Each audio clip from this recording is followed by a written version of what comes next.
Ide-ide relief yang saya buat ini sedemikian banyaknya. Ada di Tamcuk Pagoda, ada di Ningbing, di Silver Pagoda, ada yang di Sky Gate. Jadi kalau dikumpulkan semua, dipanjangkan dengan tinggi 10 meter, mungkin ada sudah 2 km panjangnya.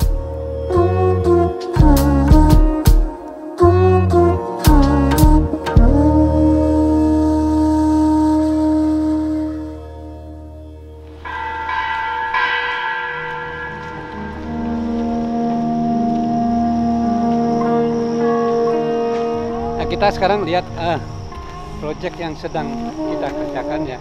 Yang ini yang sudah ke-6 tahun ya.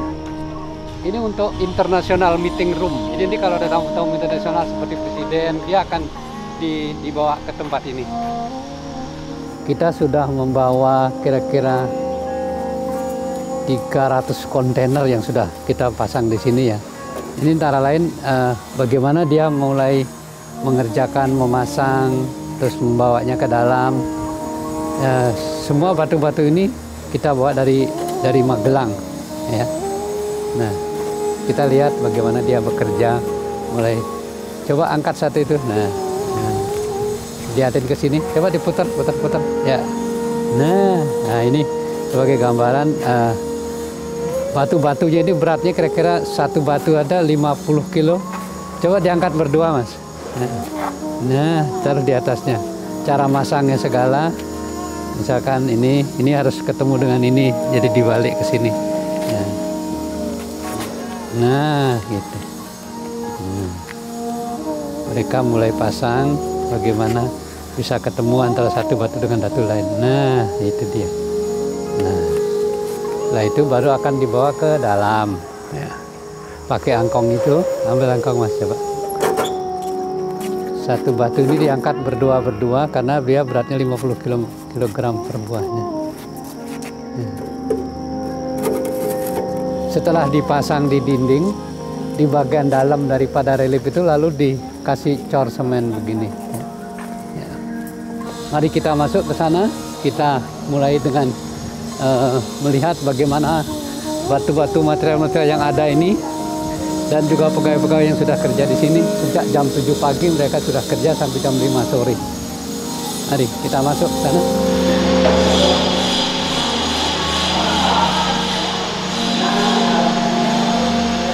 Ini kita ceritakan di sini semuanya tinggi reliefnya masing-masing 10 meter, tebal batunya sampai 30 cm sehingga dimensionnya benar-benar bisa hidup.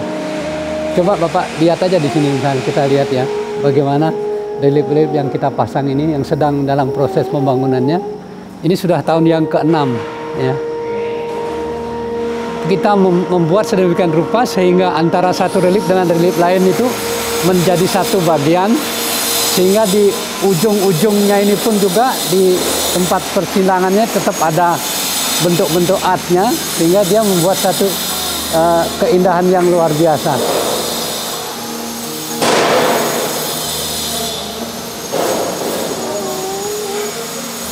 Semua bagian dari gedung ini kita buat relief ya, yang menceritakan nirwana tadi itu sampai ke tempat persembahyangannya, misalkan ya. Semua tingginya ada yang 10 meter, ada yang 15 meter, dengan ketebalan batu 30 cm. Nah, ada hal yang istimewa di sini adalah kita membuat relief dengan cerita yang sama. Dengan ketebalan 50 cm. Saya sih berharap supaya apa yang kita kerjakan saat ini dengan ketebalan 50 cm itu membuat sebuah keistimewaan tersendiri. Karena dengan 50 cm dimensinya lebih menonjol lagi gitu. Mari kita lihat sampai sejauh mana dia mengerjakannya. Ini anak-anak sedang bekerja. Bagaimana dia mengerjakan relief ini, ada kira-kira 30 orang yang sedang bekerja di sini. Mari kita perhatikan bagaimana dimensi yang sesungguhnya.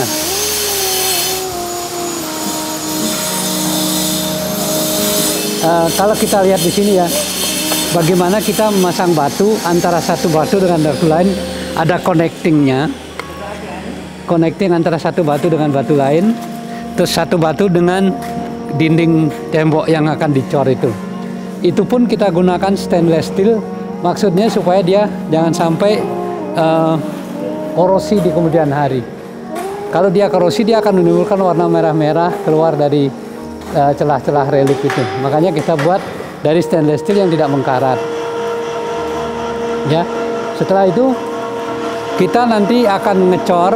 Bagaimana proses pengecoran di belakang relief itu? Kita kasih cor sesuai dengan ketebalan yang ada. Misalkan ada yang 20 cm, ada yang 10 cm sesuai dengan keadaan reliefnya di sana.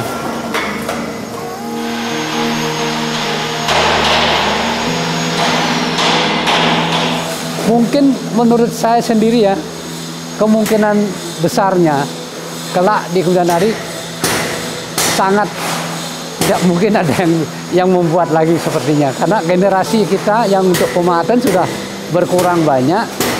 Jadi untuk mencari generasi yang seterusnya yang bisa membuat pemahat seperti ini sangat sulit sekali. Rata-rata generasi sekarang kan dia kurang menyenangi pekerjaan begini karena dianggapnya pekerjaan ini pekerjaan kasar lah, pekerjaan kurang membuat mereka happy karena zamannya sudah berbeda. Jadi saya sangat khawatir apakah nanti akan ada regenerasi untuk pemahatan batu ini. Sekarang saat ini tidak ada satupun anak-anak muda yang mau menekuni untuk bisa memahat ini. Padahal saya sudah membuat sekolah edukasi, bagaimana saya datangi sekolah-sekolah SMP waktu itu kira-kira 10 tahun yang lalu. Tapi mereka tidak tertarik. Lebih-lebih sekarang dengan adanya gadget-gadget ini lebih parah lagi. Itu salah satu kekhawatiran saya bagaimana kelak di kemudian hari gitu aja.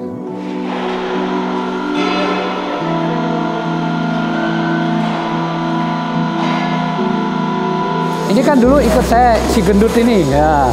Wah, gendutnya itu sampai nggak bisa jalan tuh. Beneran saking sawal, wah gini. Tak suruh. Kamu harus kerja keras supaya kuat dan sehat. Ya alhamdulillah kamu sudah bisa kerja begini, udah bagus ini. Aku senang sekali, itu yang aku mau, supaya jangan sampai mengeluh kurang gini. Dalam hidup itu harus memang kerja keras. Nggak ada orang yang sukses tanpa kerja keras. Ya. Ini kesempatan kalian yang langka sekali di dunia. Beneran. Misalkan ada bos seperti Pak Chung ini ya, yang setiap bulan, nggak sampai sebulan ya, beliau datang dan memberi hadiah. Setiap orang dikasih 1 juta dong ya. 1 juta dong setiap orang. Setiap 2 minggu, 3 minggu sekali, beliau datang dikasih uang 1 juta satu orang. Luar biasa. Jadi yang penting jangan sampai apa yang kalian dapatkan itu disia-siakan ya, dipergunakan sebaik-baiknya. Jangan untuk kepentingan yang lain-lain ya. Ya, Dut.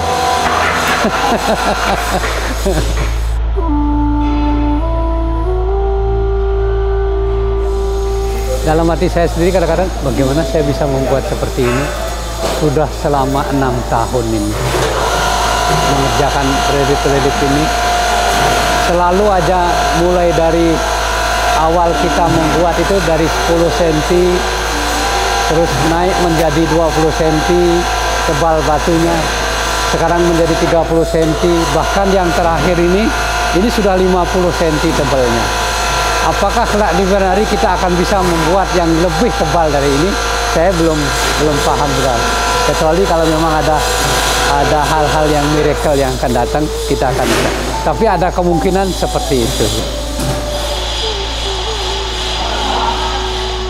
Apa nadar saya waktu itu ingin mengeluarkan ilmu kepada orang seluruh dunia dengan sungguh-sungguh dan ikhlas, sudah terbukti, sudah nyata. Sehingga muncullah lalu ide-ide relief yang saya buat ini sedemikian banyaknya. ada di Tamcuk Pagoda, ada di Ningbing, di Silver Pagoda, ada yang di Skygate. Jadi kalau dikumpulkan semua, dipanjangkan dengan tinggi 10 meter, mungkin ada sudah 2 kilometer panjangnya.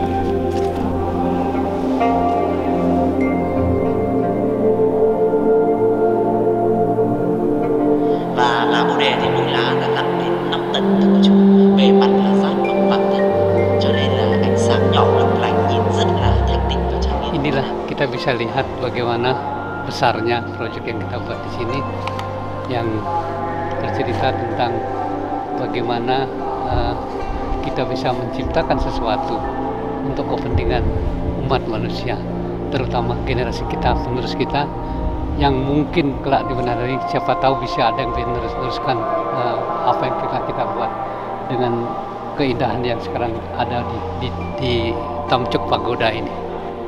Kita akan lihat bagaimana relief-relief yang ada di sini menceritakan tentang perjalanan Sang Buddha mulai dari surga sampai beliau wafat.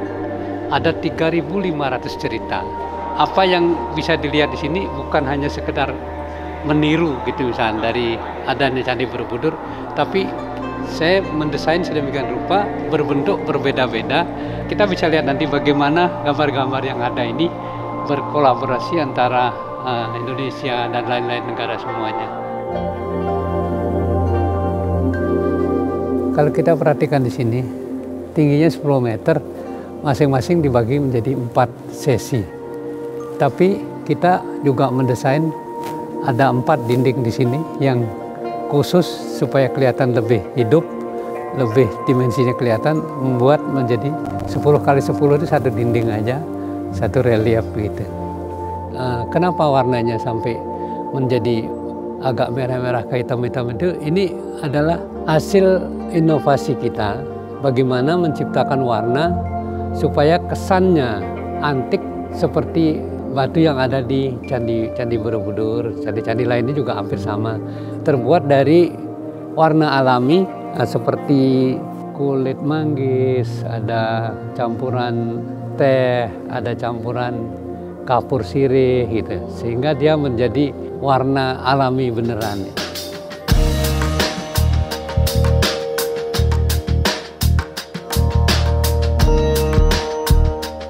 Inilah sebuah penghargaan dan pengalaman yang sangat berharga bagi kita, bangsa Indonesia terutama khususnya, bahwa kita sudah bisa membuat karya yang sangat megah di Tamcuk Pagoda ini. Mudah-mudahan apa yang kita buat di sini sedikit ada kenang-kenangan bagi generasi kita yang tidak akan lekang selama-lamanya, tidak akan rusak sepanjang sejarah manusia. Terus gedung-gedung yang kita buat itu semua ada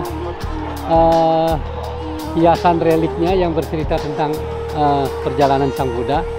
Yang pertama gedungnya disebut Kuan Am, yang kedua Papcu, yang ketiga Tamte. Ada 3 gedung yang sangat-sangat besar, hampir 50 meter kali 50 meter intinya. Nah, nanti di puncak sana ada sebuah bangunan candi yang disebut Jet Tower ya.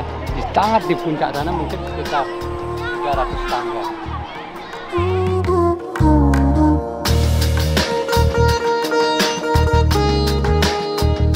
Ternyata kata kunci daripada semuanya itu adalah ikhlas.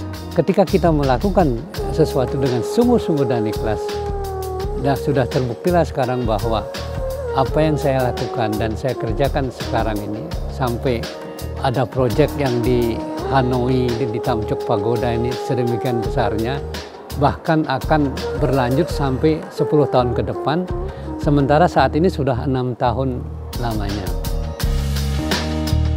Adanya film ini memang sengaja saya munculkan di publik supaya mereka minimal terobsesi, terinspirasi dengan adanya hal-hal yang sudah sedemikian besarnya.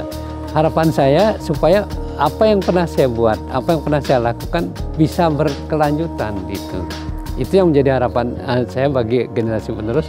Walaupun sekarang ada teknologi canggih, mungkin saja bisa dikombinasi antara generasi canggih dengan tradisional kan gitu, sehingga menghasilkan hal-hal yang lebih bagus sih.